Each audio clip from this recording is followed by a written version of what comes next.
Hmm. Oops, I hit that, but I think that's okay. Yep, you're recording.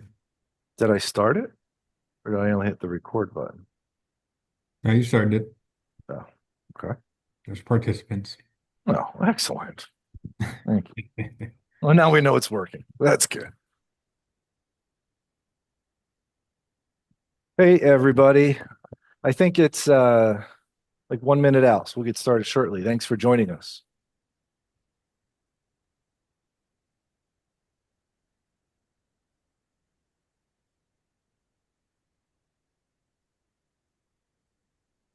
And Lloyd, I'll let you kick it off when you're ready, okay? You bet. Thank you, sir. When I see it slow down on people entering the webinar, I'll kick it off. Thanks, man.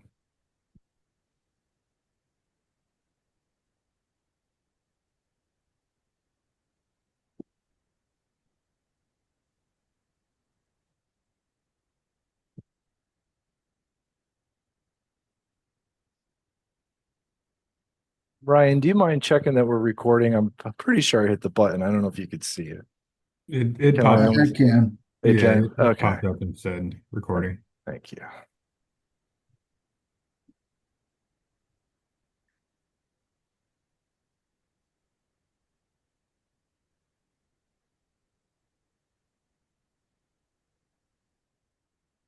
Still a few people joining. We'll give it maybe 30 more seconds.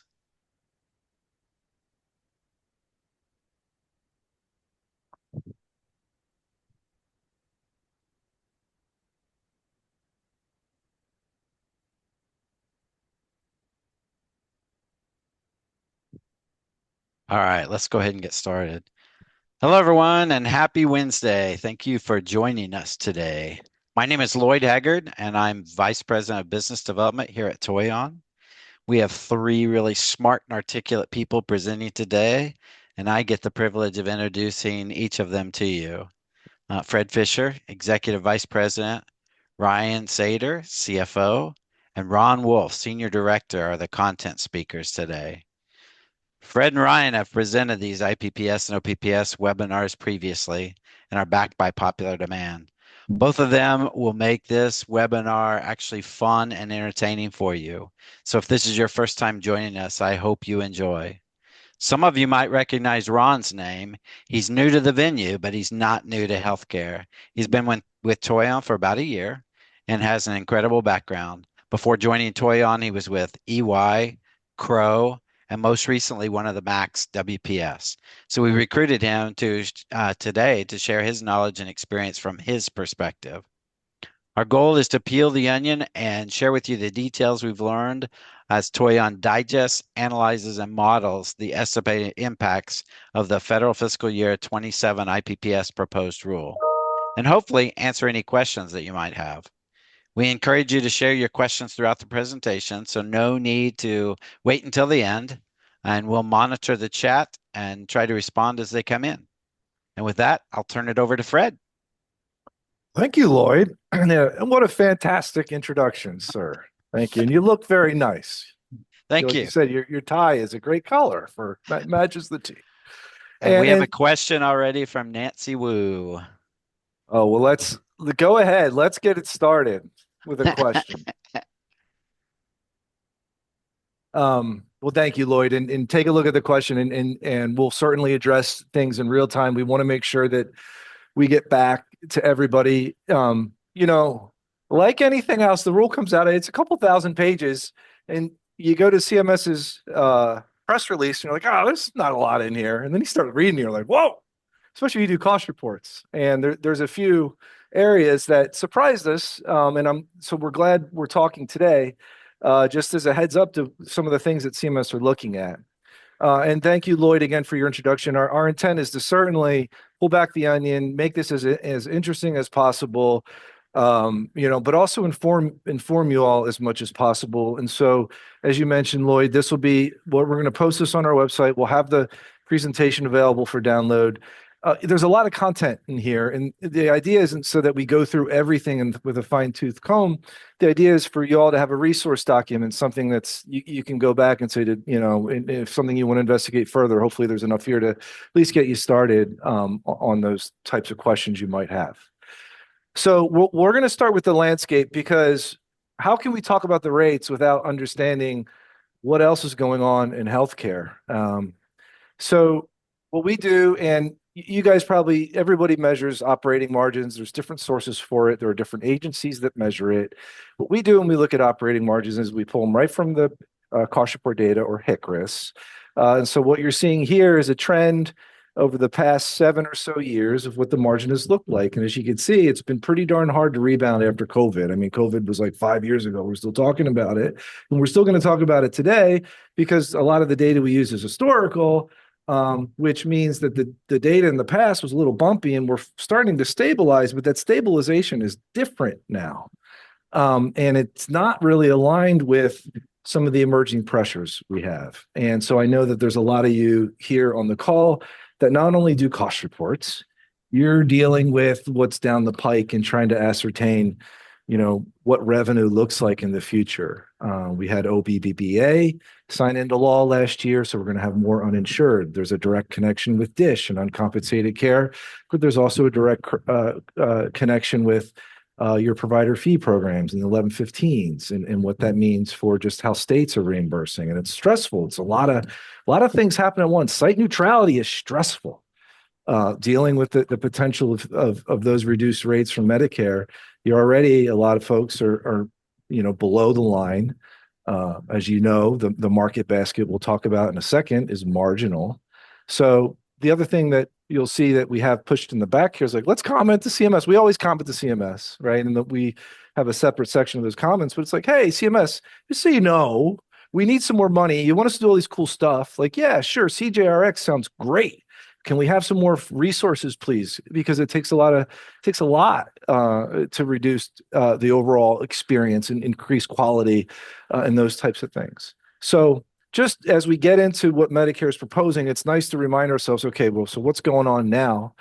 And the issue that healthcare has is there's just a lot of competing interests. There's a lot of debate on where costs are coming from, and it's nice for us all to get, to have, I know what we all want is a good elevator speech to say, hey, look, healthcare is different. Let me explain to you like the way that this all goes down, because as a matter that I'm going to flip back, we have a special guest in our presentation today that has nothing to do with the 27 proposed rule, but it was in the 26 outpatient rule. We're getting a lot of questions. I'm sure you all are working on this S12 and what's that look like. And so we built in some bonus slides for that discussion, really just as it relates to everything we just said here and what the image is of hospitals and what we're really going through. With that Hey, said, Fred, we have another question from someone. Yeah, for sure. Go ahead, Steve. Oh, do we need to unmute Steve? Let me see if I can unmute Steve here. Steve Pachelik. Hey, Steve. Yeah. Oh, there he is. How are you, sir?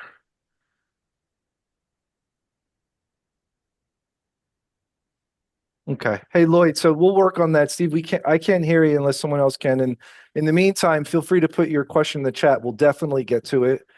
Sorry that we're having the inability to get you live here. We'll figure that out. I'm going to keep going. Lloyd, let me know if I need to pause, please. Thank you. Okay. So what we have for the rates. So we talked about what's, industry-wise, what we're paying attention to.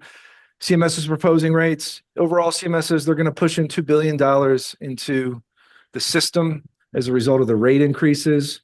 That's about 1.5% of a revenue shift. So notice that's not the market basket. The market, when they say it's 3.2 or even 2.6, well, not really.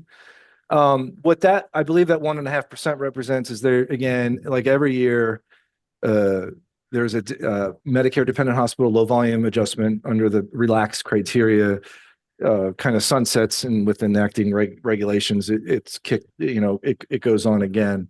But when CMS publishes these, so I think that it's really, if you included those two things, it's more of a 2% increase year over year. Bottom line, though, is the takeaway is when you're, especially this year, and as long as budget neutrality continues to swing as deep as it does between proposed and final, I would be very cautious to budget anything off of the proposed rule without making some changes. One is there's a lot of hospitals across the country. When you look at what the wage index is in the proposed rule, that wage index is not final yet because there's a lot of activity that happens from now to 45 days out from now where there's hospitals electing to make changes to some of the reclassifications that impact the rural floors. So we're going to see a lot of change across the country. And we have a slide, and I think it's the next slide, I'll show you who we think is subject to that. But then what also happens is budget neutrality changes. The way everybody pays through a change to their wage index, but there's also a change to the operating rate as a result of wage index and other changes. So, those are two areas where I'd be very, cautious with looking at what's in the proposed rule. The third is, and I'm hoping this is going to turn out to be quote unquote good news, is the UC dish pool. What's published this year doesn't have the impact of the increased uninsured from OBBA. The short is that the report that CMS uses to estimate the uninsured for the upcoming fiscal year was written before OBBA was signed into law on July 4th. And so, the comment to CMS is, okay, when the final rule comes out, use the updated data. We expect factor 2 to be higher. Factor 1, and we'll talk about that, CMS's assessment of dish payments is a little different too, because the assumptions they're making with the change in dish as it relates to how they set that UC dish fund. But we think the pool should go up, and we'll talk about that in a minute. But again, just in terms of when you're looking at your payments, those are some things to be wary of. When you look at that as a state by state basis, what we did is we kind of looked at, that those CMS projections. Toyon, obviously we have our own files where we tried our best to estimate what the payments are. Excuse me.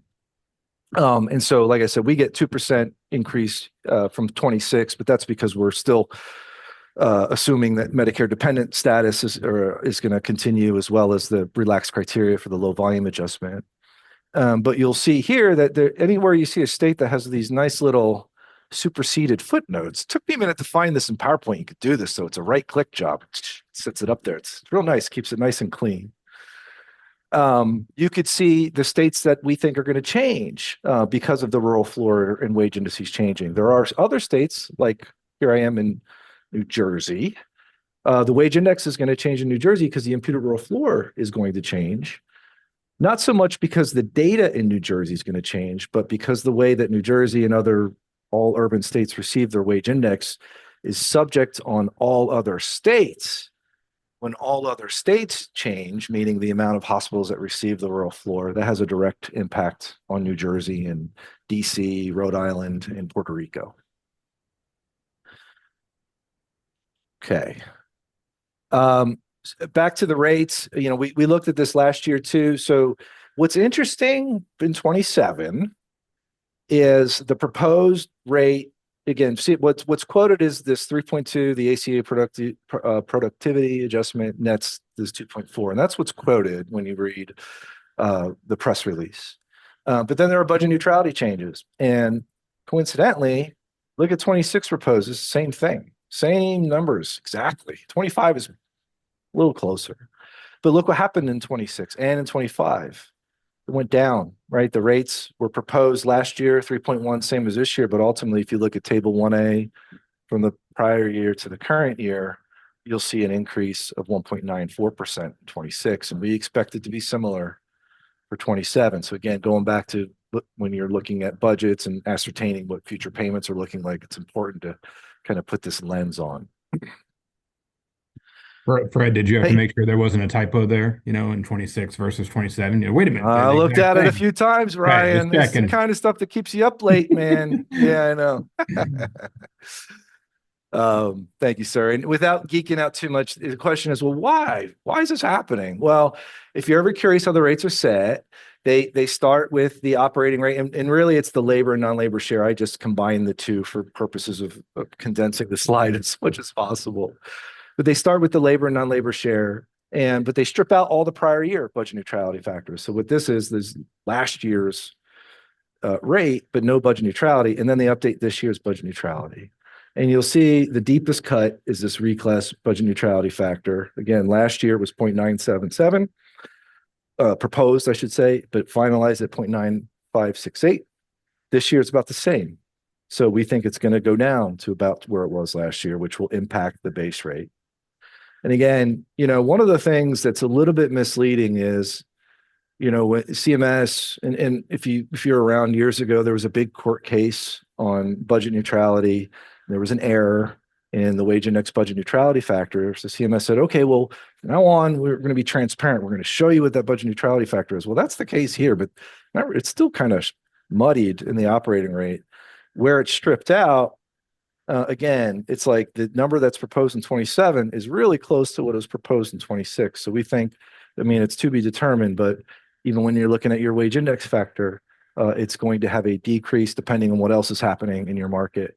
There will be a change due to that budget neutrality adjustment. We went way in the weeds there, but it's important again to just understand all these moving parts because this has a direct impact on how y'all are paid. So then the next question is, well, I don't like my rates. Neither do I. They should be more. And aside from CMS agreeing and increasing the market basket and doing other novel things, we appeal. And so for those that are filing cost reports, especially there's a lot of activity now. 12/31 is due at the end of the month. Make sure that you're appealing. These are what I'll call the primary appeals off of the Federal Register when it comes to the rates. There's the budget neutrality adjustment that's like worth 5.92% of payments. There's a standardized rate that's been around for a while. That's worth about, I think, 0.8% of payments. Atramacra is worth about 0.9% of payments. And then the new one that popped this year is the labor-related share. And that should also be appealed, but that's only subject to those hospitals that have a wage index higher than 1. So just like a public service announcement, again, it's appeal from the rule, but also make sure when you're filing your cost reports to protest and get it on there, cover both sides.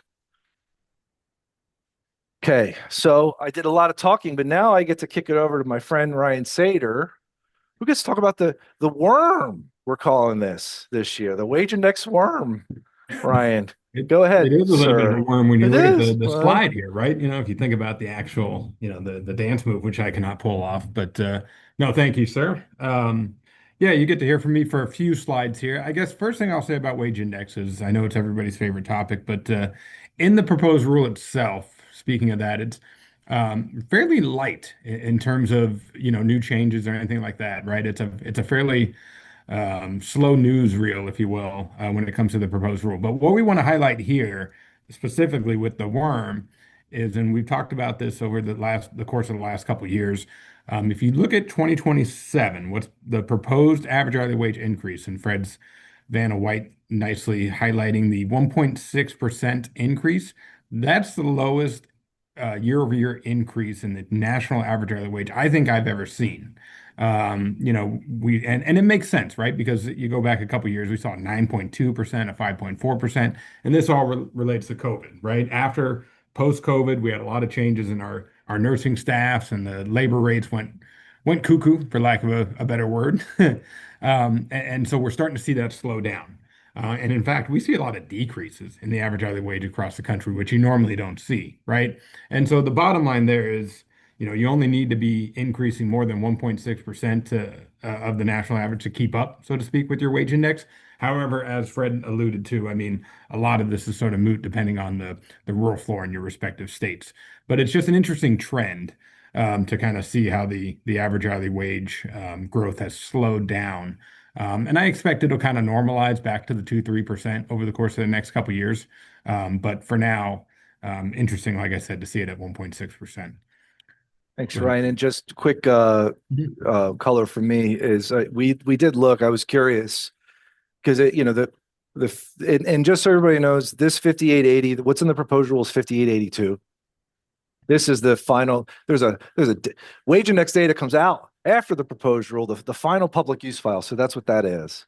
And so another kind of deal where proposed rule, it's good. It gives us some insight, but it's not final yet. I didn't see a lot of movement with the average hourly rates, though. But I was curious, Ryan, to that point, what's the spectrum of hospitals? Like who's going? And it was about 50-50, believe it or not. in terms of those that went up and went down. So, Right. the national pooling of 1.6, that what that means is that you have large hospitals that didn't go up that much as well because they influence the total the most. Right. So, Hey, Fred and Ryan, we have a question related to what if we filed the cost report and didn't include the BNA as a protested amount? Does that mean that they can't appeal it later, or should we do something else? no, you could appeal off of the rule. We say that out of extreme caution, and because there are, auditors out there that do a lot to disallow things and just to reduce that stress. But in large part, you're fine. It's just our very conservative recommendation, but you can still appeal. Thank you. Good question. Let's go to the next slide. All right.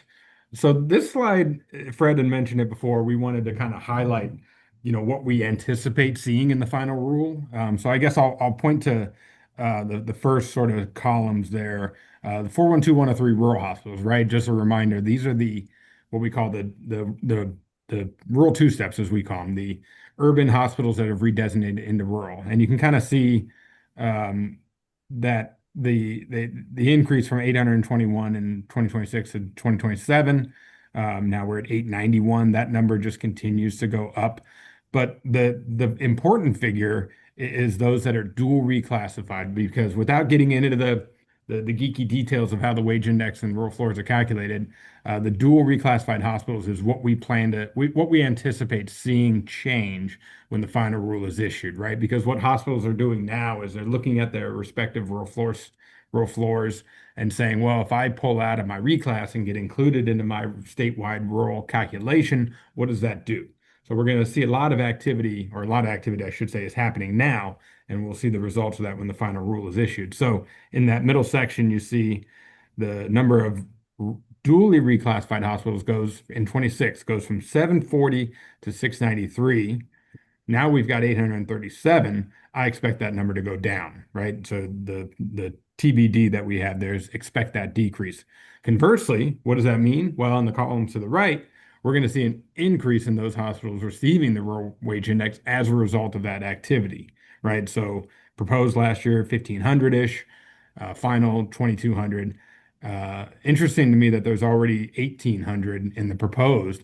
So what are we going to see? 2,500? I mean, how many hospitals are there, Fred? 3,000 or something. So just over three. yeah. So I mean, I bet right now we're at about 75%, maybe 72% of the country receiving their respective statewide rural floor. That number will probably be close to 80% in the final rule, would be my guess. Which is pretty remarkable. I guess one sort of note here, and I'll kick it over to my colleague Ron Wolf, who's got some insight. The interesting about 27 is, I don't know if any of you recall, or maybe you just, quick memory, it goes away. We didn't really have this stuff audited. And some of that is, I think, because of, to my understanding, the Max didn't have the statutory authority to do so. Something wasn't rubber stamped in time. But it does beg the question, what's going to be the norm going forward? Because like I just said, with 80% of the hospitals receiving their respective rural floor, what's the point? Yes, you still got to file compliantly. You still got to be, filing accurate within the rules, etc. And the Max should be doing some cursory review at least, but to do these in-depth audits just don't make any sense. And having been most recently at the Mac, I don't know, Ron, if you have any insights you're willing to share.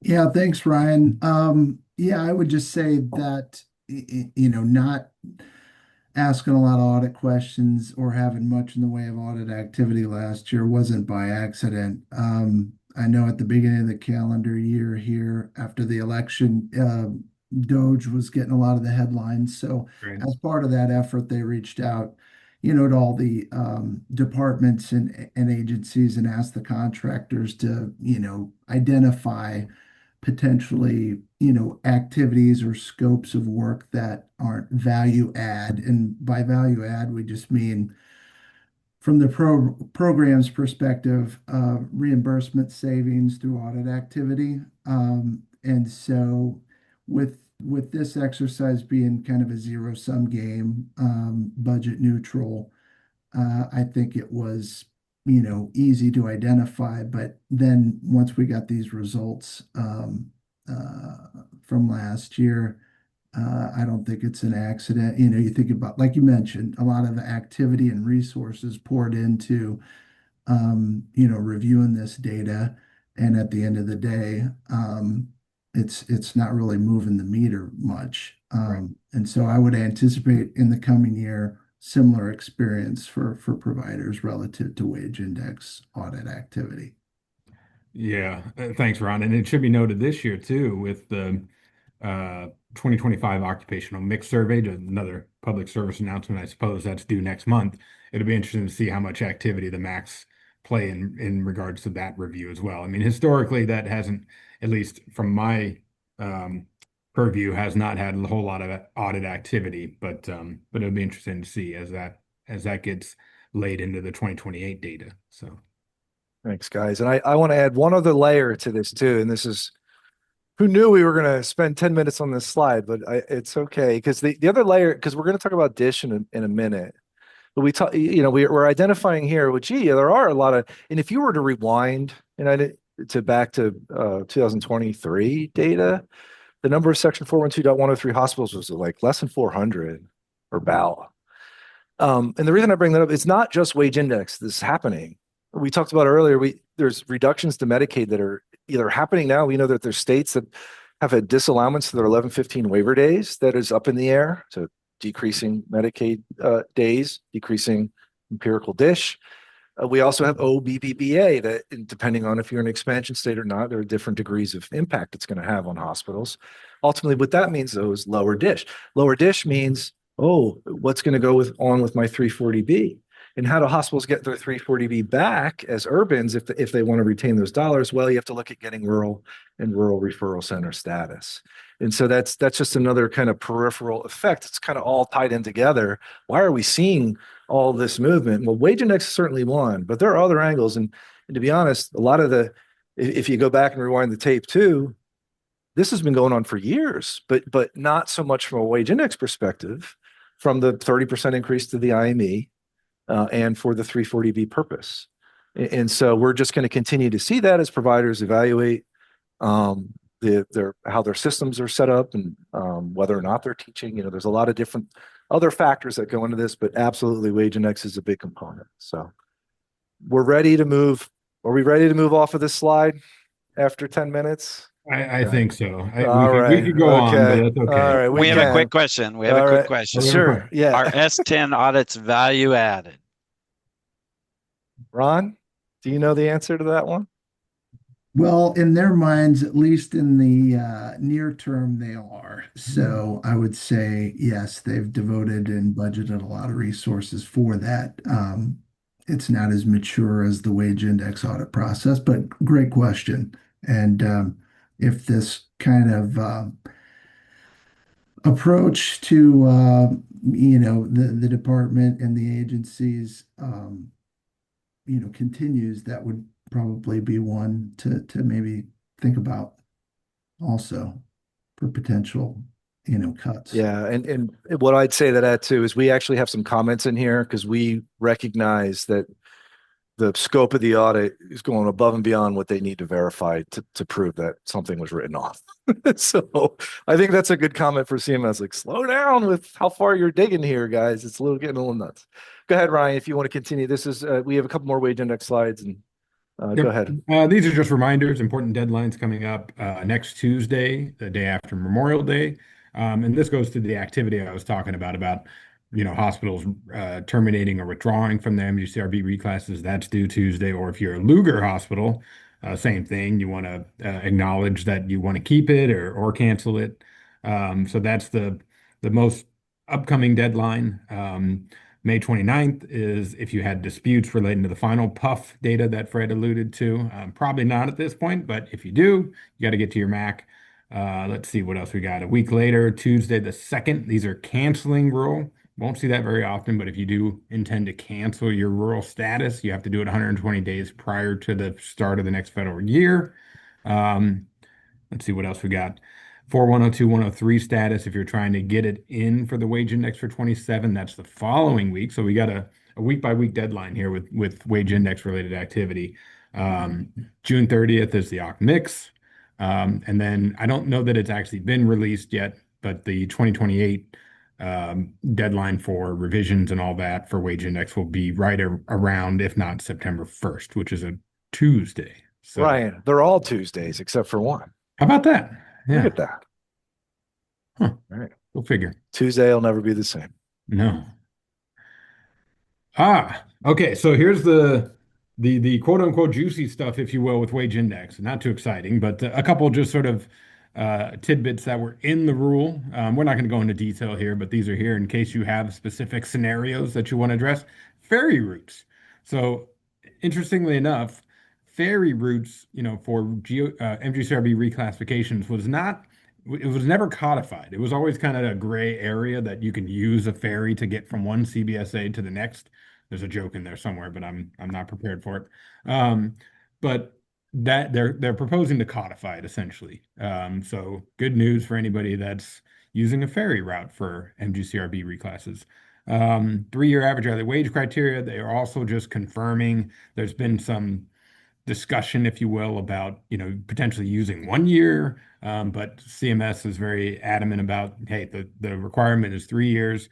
If you're a new hospital, there's some nuances to that, and if you're in that situation, you might want to read up on that a little more. But that is also being proposed. And then lastly, reclassifications home.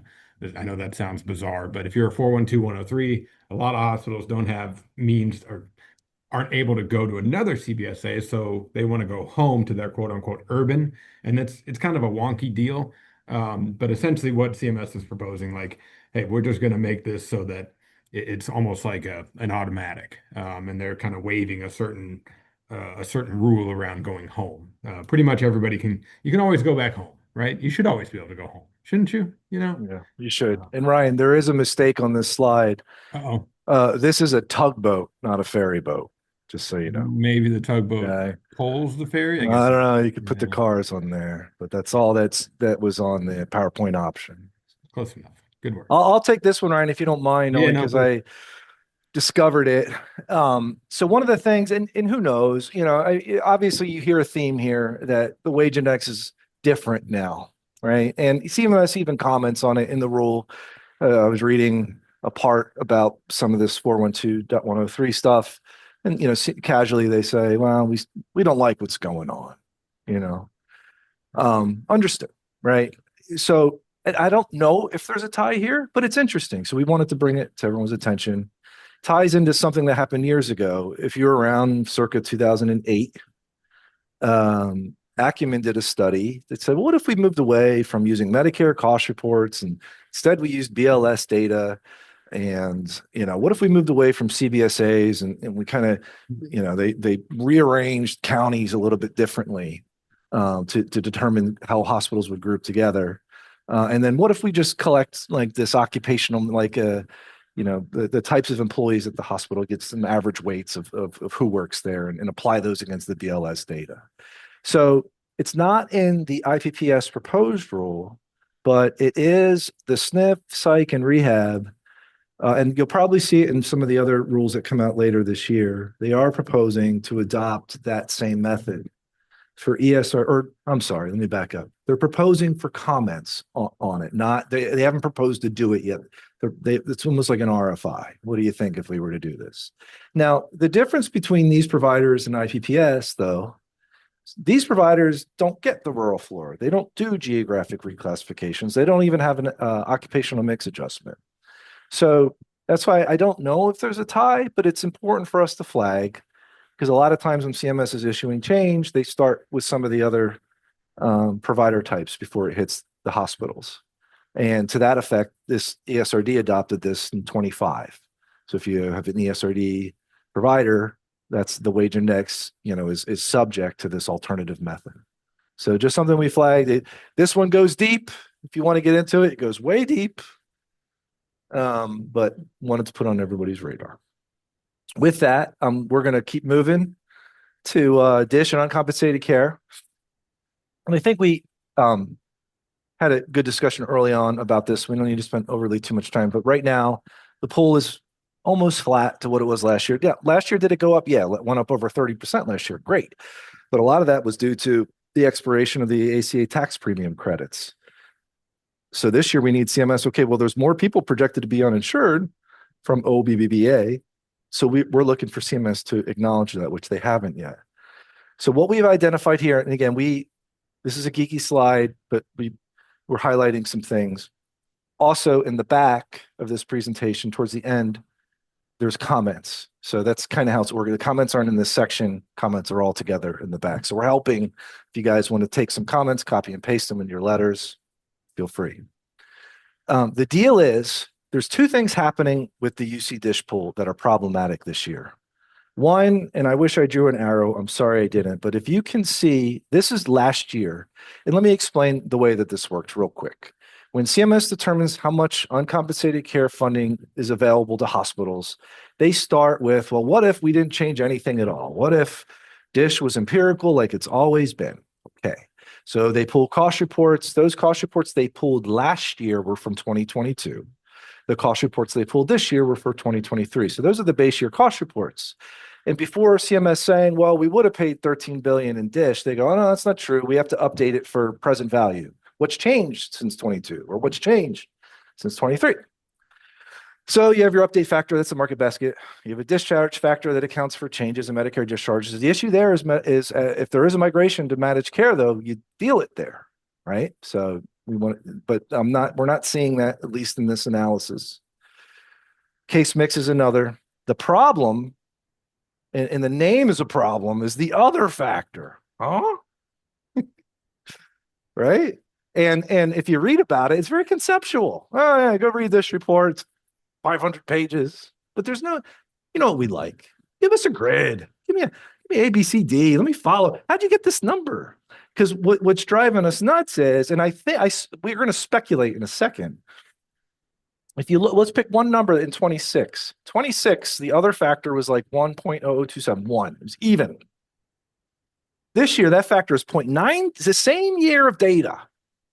0.9675. So what's changed from last year to this year? Oh, yeah. OBBBA was signed into law. So CMS, it looks like, is saying, oh, yeah, dish payments are going down because there's going to be less, not necessarily from not qualifying for dish, although there are a few hospitals that might not qualify, but just from lower dish payments, you have a lower Medicaid utilization. So they're building that into this estimate. And I did a quick and dirty. It's worth about $800 million to $1 billion if you were to plug in last year's number. So that's a problem. So I think that the comment to CMS is like, hey, show us what you're doing. Let us look at this too. Don't give me a book to read. Give me a spreadsheet. Right? So that's what we're asking for. Like I said before, too, the other piece of this is the OBBBA or OB3, some people call it. It barely moved at all. And if you look at the dates to when that was signed as compared to the data CMS uses, OBBB was signed into law only a week after the report that was used from the National Healthcare Expenditure data. So that's what's going on with Dish. That's why we're hopeful it'll increase. I don't know about this other factor, but this factor, yes, should go up. Just something interesting for y'all too. What we actually, aside from this presentation, if anybody's ever interested, we did a whole for AHLA this year. We did this like future of Dish analysis because we're real curious. What does OBBBA mean for Dish and 340B? And for impact on revenue, high level. Kaiser has some really great stuff out there.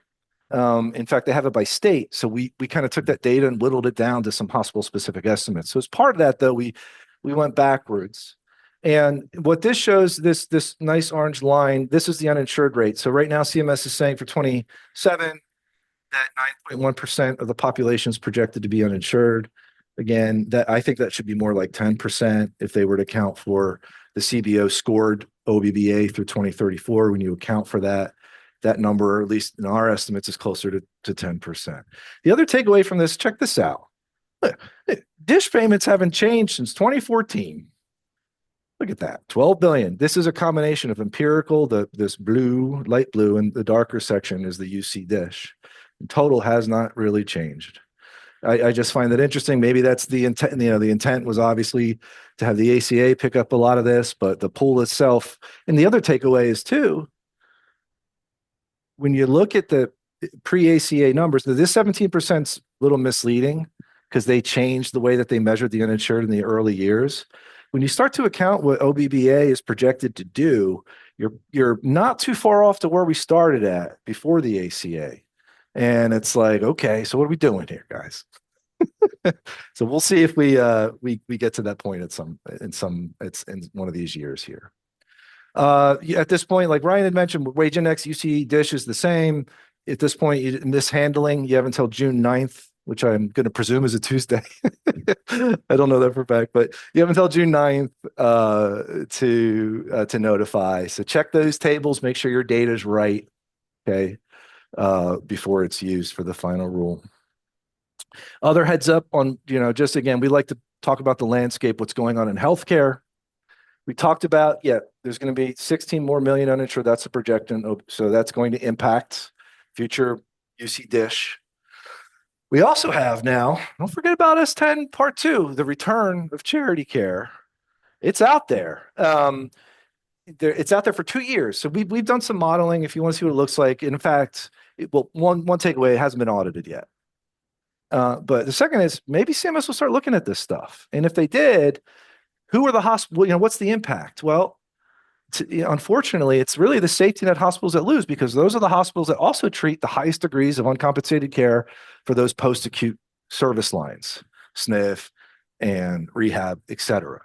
So we did a deal where if CMS did use CMS Part 2, again, unaudited, if your UC costs went down by more than 6%, you started to lose. So that was like the break-even point. You can go down to a certain point because everybody would go down a little bit. 6% was that break-even. The third thing that's happening is, and MedPAC has proposed this for many years. And again, the issue, the reason why I think it doesn't move is because it's like, well, it's hard to make this kind of change without the assurances that, providers aren't going to lose their shirts. And although what MedPAC, I should say, saying is, in this year in the report to Congress, they said they'd put another $1 billion into the overall empirical dish and UC dish. But what they're saying is that the funding really has to be targeted to the Medicare indigent population, not the all indigent, Medicaid, Medicare only. And again, then you're going to have winners and losers, and it's good luck getting hospitals to agree. And again, the most vulnerable hospitals, unfortunately, are those inner city safety net hospitals who would lose the most. So call it what you want, but it's money that keeps, hospitals afloat. So we haven't seen that change. All right, this is a bonus. I don't have a clock here. I know there's lots of questions, and I think we have like 40 minutes. We just, again, our goal is to be helpful to you all. This wasn't in the 27 proposal, wasn't the 26 outpatient proposed and final rule. So we presented on it when it was proposed. We really didn't talk to y'all since it was finalized. So, and when I was talking to Lloyd yesterday, preparing for this call, Lloyd's like, Fred, you really should get some slides on the S12. I'm getting a lot of phone calls. I said, Lloyd, you're right. I'm on it. You build these slides. And so that's what these are. If you work with us, just know we have a work group on this. We're evaluating it. We certainly understand what it's all about. My understanding of it is, it's a big pain in the neck, and there are some areas that are gray, like anything with the instructions. But it's really from a CEO, CFO, nobody wants this stuff out there because it has unintended consequences. It makes things, more confusion is brought into the industry once you start showing this stuff. Not to mention what could happen with negotiations and payers using this to justify why they want to reduce rates, et cetera. So I say all that, I don't know. I would love to see this can get kicked. And I hope that is the activity that's going on in some circles. Ron, you checked in on this from the MAC side, just in terms of clarification. What did you hear, sir? Yeah, to date, they're feeling a little bit left out of the equation on this. They said they hadn't really gotten any guidance from CMS, and they realized that that puts, some of these January 31st fiscal year end providers in kind of a quandary. But they did say that as soon as they get any word on what to do, they'd be sharing information both with us, and then they usually do a pretty good job of posting things out on their webpage or creating a YouTube video about it. So Yep. we'll stay on it. Exactly. I mean, here's the deal too. Like, think about what they're using it for. They're using it for the DRG weights. It's like, and again, I don't know what's on the priority over this. It just seems like this is a weird priority. We need to take a look at how we're weighting DRGs, and maybe I'm understating the issue. But the unintended consequences seem to be much bigger than what they're trying to do by calibrating those DRGs. Because it's not, again, this is not a value add service for the S12 isn't going to get anybody any more money. It's not like S10, it's friend. Okay. S12 is there just as a reporting mechanism for now. So so we have some slides in there. We're not going to go too in the weeds, but again, resource document. I think I saw Amy raise her hand, Lloyd, if we can. I think I saw Amy raise her hand here. Hold on, Amy. Yeah, she did. She just wanted to confirm that June 9th was a Tuesday. Oh, okay. But we have a couple of questions, though, actually. Will the inclusion of worksheet S12 create a level 1 edit? Do we know that yet? Ooh. Yeah. I do not We know have a that. January 31 year end, so we'll be finding out fairly quickly, right? Yeah. Well, how does that, Ron, how does that work with S10? Because we talked about that too, because it's kind of similar, right? In terms of there are certain things that trigger edits, but it's not necessarily the same as what they want to review. Is that how you would articulate it, maybe? Yes, that's correct. Okay. And then, go ahead, Lloyd. Nope, go ahead, man. One other question. I thought the S12 was to be used for federal fiscal year 29 rate setting. That's correct. They're starting to collect it with cost reports ending, actually. They usually are beginning on it. Is it ending? So it's like if your cost report ends January 1st, 26, which is few and far between, but they do exist. Those are the few hospitals that they're the beta, so thank you for putting your neck out there, and hopefully, that can be conveyed too, because it's very few. It's really the 630s when they file, and then the 1231s. That's when CMS is going to get the 930s, maybe 831. But with all of that, Lloyd, to circle back, the 29 number is when they plan to use the S12 for the DRG recalibration. Okay. And then Kat had a question related to Medicare indigent. Isn't Medicare indigent Medicare bad debt that keeps getting reduced? Ooh, that's true too. And that's a whole ball of wax with this presumptive eligibility issue that depending on what state you're having, we need to keep our eyeball on. But that's correct. What we're seeing with the Medicare bad debt side of that is there are some states that are requiring presumptive eligibility. And so you might have more presumptive eligibility is going to find more charity than your team will. And so what used to be charity is now bad debt. But guess what? You can't claim it as a Medicare bad debt if you're using presumptive eligibility. And that is a problem because some states require you to use presumptive eligibility. So absolutely, there's a tie there in terms of being disallowed. And if it's not corrected, it's going to become a bigger and bigger issue with more people qualifying or not qualifying, or more people qualifying for presumptive under charity, but not being able to report it as bad debt. Lloyd, did I catch them all? You have some more, homie? Oh my gosh. I think we've caught them all. Okay. All right, good. I'll interrupt you if there's something I missed. Keep going. All right. So again, we just wanted to show you this is what's in the regs, help people guide, CMS provides a little bit of depth or plenty of depth in terms of how you build the data. What's interesting, one takeaway is it's apples and oranges deal. They want the most recent machine readable file, but they want the discharges related to the cost report. So that could skew some things. What I read was CMS, sometimes they comment, but they don't, so they start to comment and then they deflect onto another deal. So I didn't get too much from them on that, but what they do say is they're willing to keep on thinking about this through other rulemaking. So hopefully, we'll see some changes with that. But again, here's a slide. Again, this is a takeaway from what's in the OPPS rule and some of the S12 cost instructions that exist. And also this probably is echoing your sentiments that you commented to CMS, but we just wanted to say, again, like as soon as this came out, I was like, well, isn't that aren't Medicare Advantage rates, aren't they based on fee for service? It's not like a circular reference. Why don't we just use fee for service? And so again, it's suspicious. What's going on here because they deflect all that stuff. And again, circularity was in there. I was talking about the administrative burden is in here. Nothing's as easy as you expect it to be, and again, CMS punts. Again, I'm hopeful that there's some advocacy. I'm not trying to put pressure on my advocacy friends because I know that there's a lot of S's out there, but this is a dangerous one for a lot of different reasons. So we'll see what happens. But for now, yeah, it's a go. And it certainly behooves everyone to get their process in line and understand where you're pulling the data from and how you're going to determine those median average rates, not median rates, not average rates, median, which is just difference, the middle one.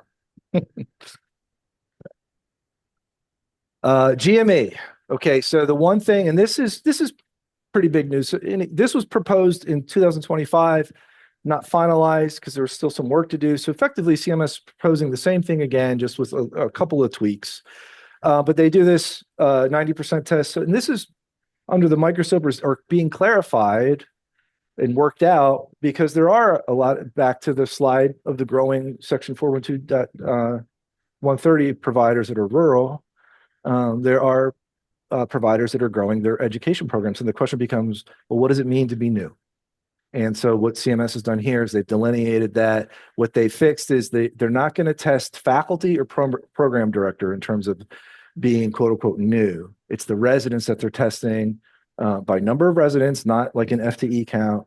And there they want 90% of those residents brand new. They could have done other programs, but just not this new program. That's really what the test is. So they're clarifying that. Hopefully that's helpful for anyone here that's been kind of chewing on this. We'll see if it's finalized. We'll see. I think it will be, but we'll see in terms of that. But this, I got to say, what we've seen in the marketplace now, there's just a lot of activity in teaching. A lot of questions. Not only about rural hospitals, about GME naive hospitals. What does it mean if you have people rolling through? These regs are complex. So it's good to I'm glad to see CMS kind of address certain things that need to be addressed. And there's probably a few other things that they could help us out with as providers are growing those programs. Because again, hey, go ahead, Ron, please. Yeah. No, I was just going to add a little bit about the CMS's perspective. Again, you alluded to it, the proliferation of these programs has gotten their attention. There's a considerable amount of work related just to the establishment of those caps, which the MACs currently are not funded for to perform that. And they're looking to pass that burden on to the providers. The CMS policy folks, for the time being, have said, no, that's a CMS, that's a MAC function. But I think they're going to continue to try to pass some of that on to the providers unless they get fully funded for it. So I just thought I'd share that with you, just to be on the lookout for more questions coming from the MACs and maybe a little bit more burden. From their perspective, they think, hey, it's the provider's responsibility to come up with the calculation for the cap, and we're here to audit that, not we create it. Understood. Okay. Yep. Yeah, good Hey, to Fred, know, I Ron. think we have a question from Amy Stevens. Hey, Amy. Are you there, Amy? Oh, let me see if you could unmute her. Oh, I she's there. don't question. We're there. Go ahead, Amy. I don't have a question. I'm not sure what. Okay. Oh, you know what happens? Raise hand. Sorry. All right. Yeah, no. You know what happens, and it happens to me too. If you start moving your hands around, it'll think you're doing something sometimes, Amy. So Okay, I won't do that no more. I'm not saying you were doing that, but it's AI. It's AI. You can blame it, whatever's going on. Yep. Thank you. Okay, so we'll keep moving. There are two hospitals that close, so there's some 5506 slots available. Probably Tuesday, July 9th. And it's definitely July 9th through Mieres. And these are big. And just if you're down in South Jersey or Philadelphia area, this could be pertinent to you. So I want to think about that in terms of the available cap. All right, we have another question. So if you have a new rural track that starts 7/1/26 at a urban for the first year and then finish at rural hospital for the next year, so for 7/1/27 would be the first time at rural, would that still qualify as a new program for rural hospital? I'll get back to you on that. Thank you, Lloyd. That's Okay. a good question. I'm not a SME on the track program, but I know that there's a good amount of things. So Lloyd, if you don't mind, hit copy and paste on that one. Got it. We'll do that research, and thank you for that question, because this is exactly what we want to be digging into stuff like that. So thank you. You got it. You bet. Okay. There are and again, we're seeing a lot of evaluation on this too. Providers are always looking at their options. And so there's some clarification, or again, it's like a reaffirmation of like how to look at your FTE, your caps, and your PRAs when you're doing a merger. And really, it's mostly about the cost report. There's really two things to think about. The cost report when the merger occurs, what CMS is saying is you combine the data post-merger, but pre-merger that time you did not. So that's what they're clarifying.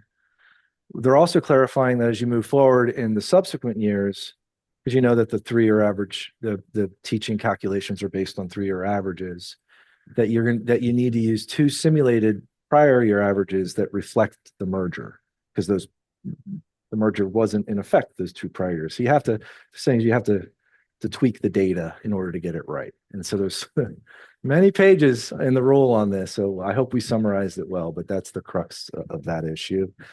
They talk about that for direct medical education as well as indirect, about the same deal. And again, they provide some examples. Okay, we've been getting questions on this one, and this is new. And this is one of those things like, what's in there? What does this say?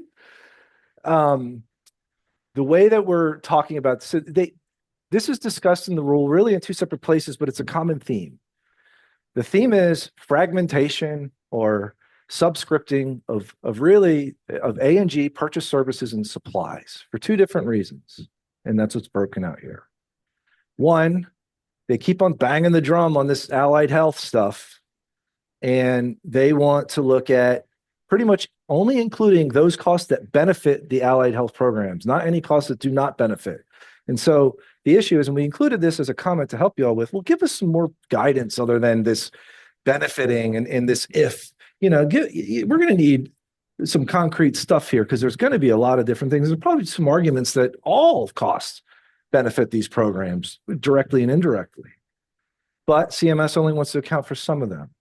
So they propose some ways in which the providers would do that by utilizing the B1 sheet and voiding some things out so that only certain pass-through payments flow down to D-1, part 3, I forget what it is, but whatever the schedule is that figures out that pass-through.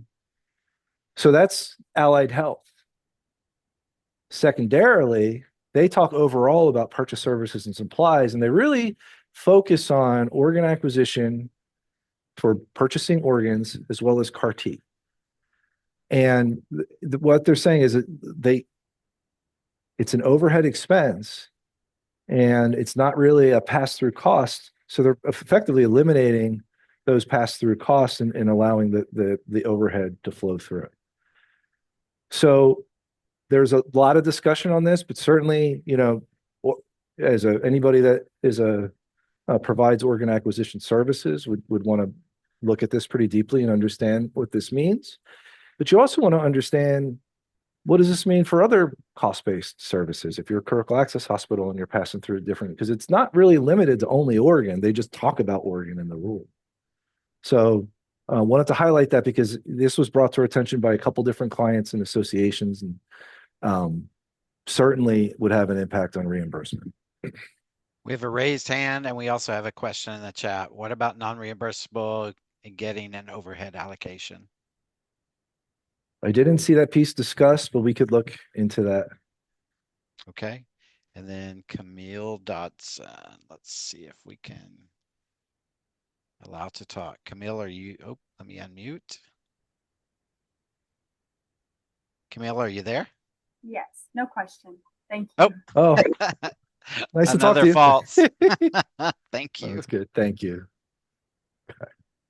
All right. I'm going to keep moving, but thanks again. Great question. We just, I just would want to read through and appropriately respond to those great questions, Lloyd. So we'll get back to everybody asking questions on. Okay. Okay. So the assault continues on Allied Health in terms of CMS lost this in court. They proposed it last year. They didn't finalize it. They want to change how they determine net costs and where tuition revenue fits. And so they're proposing it again. They have some B1 tweaks that allows a little bit more overhead to flow through so that some is recognized, but this would reduce obviously the pass-through costs here. And so they're bringing that up again, even though they lost the St. Vincent case. I think it was last year or the year before. Okay. CJRX, mandatory for everybody, 90 days post-discharge. Woof. So again, we have comments on this. It's like, slow down, CMS. Slow down a little bit. We like the idea, but we need money and resources and planning, you know. So wanted to provide just a little context of what it looks like. Knees, hips, ankles, no toes. And so they break down into this cohort of DRGs. If you're familiar, if you've done an alternative payment model before, they're very similar. If you're in Teams, somewhat similar. Teams is 30. This is 90-day episode. But if you've done CJR before, obviously this will feel very similar. I mean, ultimately, what CMS does, they look at the total cost of care, and they see whether or not you've exceeded or fell below, and then there's payments associated with that. So we've done our best to kind of break down how that composite quality score works, or at least what they've proposed. It's pretty technical, but again, if you understand fundamentally, higher score means that there's an associated quote unquote bonus payment. That's what you strive for. And there's a lot of collaboration between hospitals and post-acute care providers to keep that cost below these benchmarks.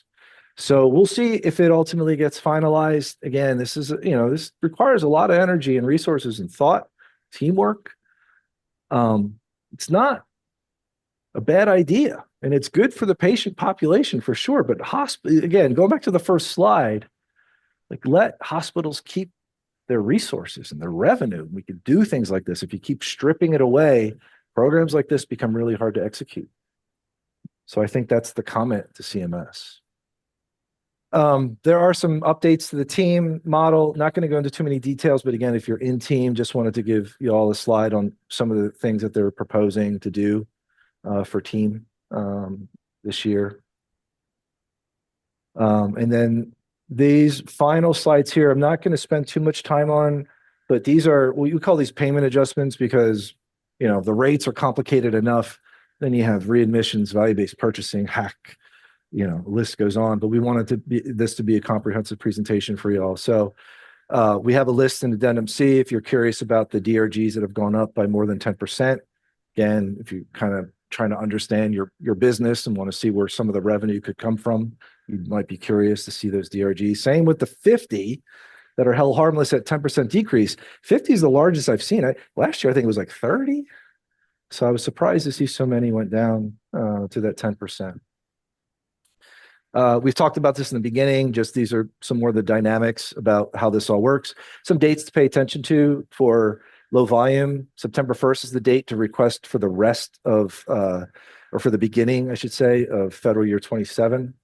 But then there's a December 1st date, pending what happens Congress and any legislation that if you want to refile under the original criteria, which is harder to qualify, December 1st is the date to get those applications in to qualify, beginning on January 1st of 27. New technology, there's 22 proposed. The CMS says if they're implemented. So the bottom line here is make sure you're working with your rev cycle teams in identifying if you're billing out for these new tech add-on payments. This can be some lucrative dollars. I think there's like a 2-year look back period as well. So we've identified those, and the rule does too, that pay out the most. What CMS does when they give you these numbers, this is a what if. What if everybody participated and billed? Not exactly what they're spending. The takeaway on some of these other deals of value-based purchasing is that they're collecting Medicare Advantage. What's interesting is, and I recently realized this, I'm going to fast forward. They start with the IQR program. These same measures are reported on 28 through 32, but then eventually they're used for payment in 20. See, first payment year is 2032. So they transition from being pay for reporting to pay for performance. And so that's what's happening with these Medicare Advantage measures. They're all very somber to read, so I try not to read the description.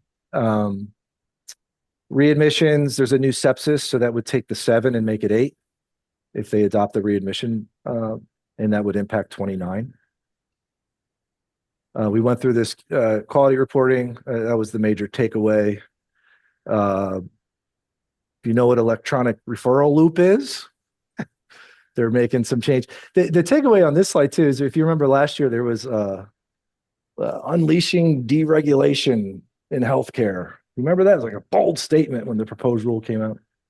And really what they were focused on were these types of programs when it comes to what you're reporting for and the operability. And so they're thinking that this is a reduction of burden. So this is a reminder slide. Again, not really related to the rule, but don't forget that the threshold that CMS and the MACs look at to determine whether or not a hospital is subject to outlier reconciliation has changed. And we're past the year of change. So things, you could be starting to get letters and things. So just a heads up. And you want to always monitor your data to see if your hospitals are now at that 20% variance as compared to before was 10% points. So it's easier to qualify for a reconciliation now than it was prior to this change. These are the comments. So again, our goal is to help you guys because we know comments are kind of a pain, but they're important. And we know the associations do a great job of that too. So but certainly whatever you have, we just wanted to give you some content, some things to chew on. Market basket, again, it's like, hey, cost of inflation, consumer price inputs, all this stuff is higher than the market basket. You want us to invest and do all this other cool stuff, we need resources. So pretty much the sentiment here. We pulled this MedPAC report that talks about the negative Medicare fee for service margins. So it's, not healthy for sure. And it's maybe a reminder to CMS for some help. These are the UC Dish comments. I know this is a busy slide. It's really this column to the right you want to look at. We talked about factor 1 and factor 2 earlier. Factor 3 is our soapbox. It's also like, hey, CMS, stop using the financial assistance policy for everything. You're getting us all into trouble. Financial assistance policy is for patient, not so much for you to get your audits done, right? It just causes trouble. And I think to the point someone brought up earlier, it's like also slow down with what you're trying to do in these audits. Really, you just need to verify that patient was given charity care, self-pay discount, and uncovered, and really leave it at that. The adjudication of a whole account is what's driving people nuts right now. Fitting everything into these exhibit B and 3 is really burdensome and doesn't need to be so hard. So I'll comment every chance I get to say that. And then without geeking out too much here, I wanted to give you all some comments on, hey, we also don't like this change to allied health overhead. We don't like the change for purchase services because they're moving away from long-standing practices. You're causing a shift in reimbursement. Give us more empirical information before you make these leaps and these big changes, because although they don't affect everybody, for those they do affect, it is a big deal. and so we just want CMS to be more thoughtful about that and to not really leap and make such dramatic changes and all of a sudden change how pass-through cost works on a cost report. CGRX, I think I said this before too. It's a great idea. Conceptually, we certainly want healthier outcomes. Again, we need resources. We have addendums for y'all that show what the rates are. The other thing I just want to spot, I know that the fixed loss threshold went way up. Ooh, I'm sorry, guys. What happened to it? It went up like 28% over the prior year. So actually, just so y'all know too, when we do our impacts with CMS and estimating payments, we don't estimate the outlier component because it's such a dramatic swing. But that's quite the increase. Has to be 5.1% of total payments. So in CMS's eyes, it all breaks down evenly, but that's quite the jump. A comment? Yep, go ahead, please. On the outlier reconciliation, I believe that has changed to cost reporting periods beginning on or after 10/1/25. Oh, thank you. See change request 14/2/33, transmittal 13/4/28. Appreciate that. Thank you very much. We'll make sure we update our stuff. Thank you very much. Okay, and then on the LTAC side, the rates went up about 5.5% last year, though. This is the difference in what we're showing is what was the change from proposed to final last year, so you can see. And what they did this year was they held the outlier threshold even what it was last year for the LTACs. If you have post-acute providers, again, this is what the update looks like and what the outlier thresholds are. They didn't do a error adjustment. I don't know if they always do that for SNF. I know in the final rule, sometimes they do a true up, but they didn't have the true up for SNF in the proposed rule this year. And these are those DRG weights that are either above 10 or below 10. And this is us. And what I'll say about this slide is, look, Ron's square. He has got the square picture. Ryan and I have circle pictures, but I couldn't figure out Ron. I was messing with it. Sorry. I wanted Ron to probably could have handled that for you. Yeah. It's a good picture. Claude could have helped too. Yeah, no, I didn't mess with it. So hey, we made it to 411, which is good. It's pretty much what we expected. Lloyd, are there any other questions in the inbox there? Well, we never got to hear from Nancy Wu or Steve Pachelik. So I don't know if they still have questions or not. Do we want to see Nancy? I'll get this here. Nancy, are you there? You're on mute. Oh, no, it was an accident. Okay. Thank you. That's 4. See, Lloyd, you got to watch out for those hands. I know. I know. And let's try and get back to Steve. And you're on mute as well, Steve. I don't know if you have a question or not. He said no questions here, so I think we're perfect. What about emailing the slides or distribution of the slides? We've had that question come in. Yeah, what we'll do is definitely by the end of this week, we're going to have an email go out that has a link with access to the slides as well. Hopefully the video as well. In the meantime, if you want them like today, just email us. We'll get them to you.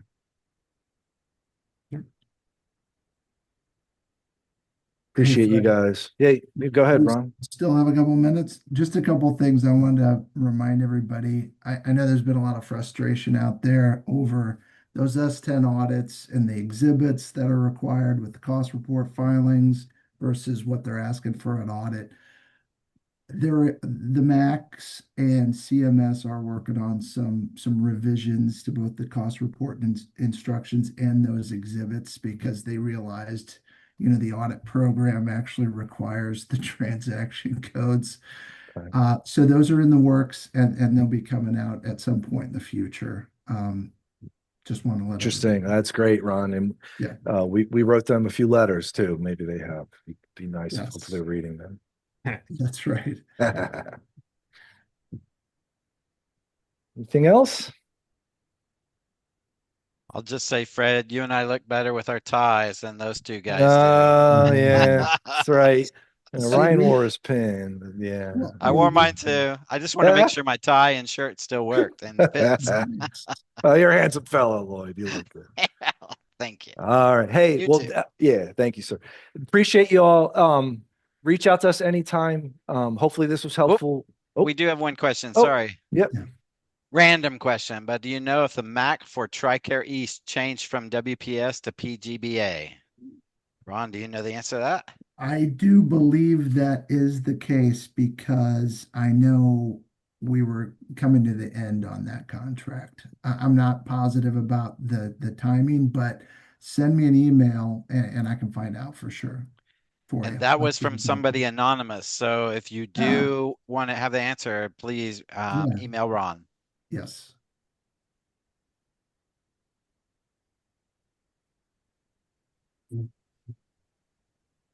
All right. Well, hey, thanks again, everybody. Have a great day. We look forward to seeing you around. And please reach out anytime with questions.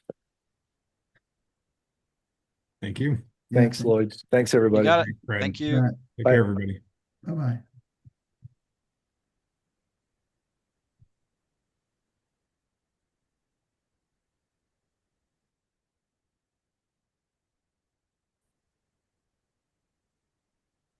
Just looking at questions coming in or thank yous actually. Fred, Oh, it's that's very all. nice. It's Yeah. very nice. I'm making sure I save this recording. Oh, please do. All right, I'm going to log off, Lloyd. Thank you, brother. All right. Thank you.